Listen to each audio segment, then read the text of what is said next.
আসসালামু আলাইকুম ওয়া রাহমাতুল্লাহি ওয়া বারাকাতুহু। বন্ধুরা, আজকেও আপনাদের সম্মুখে ইসলামিক কুইজ পর্ব নাম্বার 4 নিয়ে হাজির হলাম। আপনারা দয়া করে এই কুইজটা যদি আপনাকে ভালো লাগে তাহলে একটু লাইক করে দিবেন,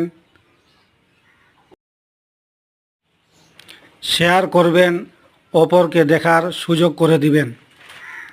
ভাই, প্রশ্ন যে আমরা 3টা করে প্রশ্ন করি, প্রতিটা প্রশ্নয় 3টা করে অপশন থাকে। সঠিককে বেছে নিয়ে কমেন্ট বক্সে একটু উত্তরটা জানাবেন। প্রশ্ন হচ্ছে, 1 নাম্বার, জাতির পিতা কোন নবীকে বলা হয়?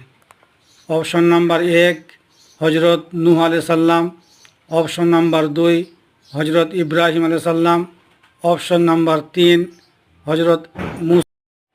হজরত মুসা আলাইহিস সালাম।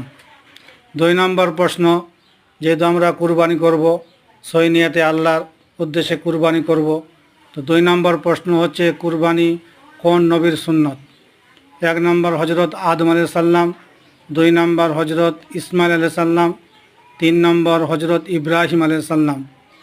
3 নম্বর প্রশ্ন, কোন নবীর পিতা নাই? 1 লূত আলাইহিস সালাম, 2 নম্বর ঈসা আলাইহিস সালাম, 3 নম্বর হজরত দাউদ আলাইহিস সালাম। ভাই, সঠিক উত্তর কমেন্ট বক্সে জবাবটা দিবেন।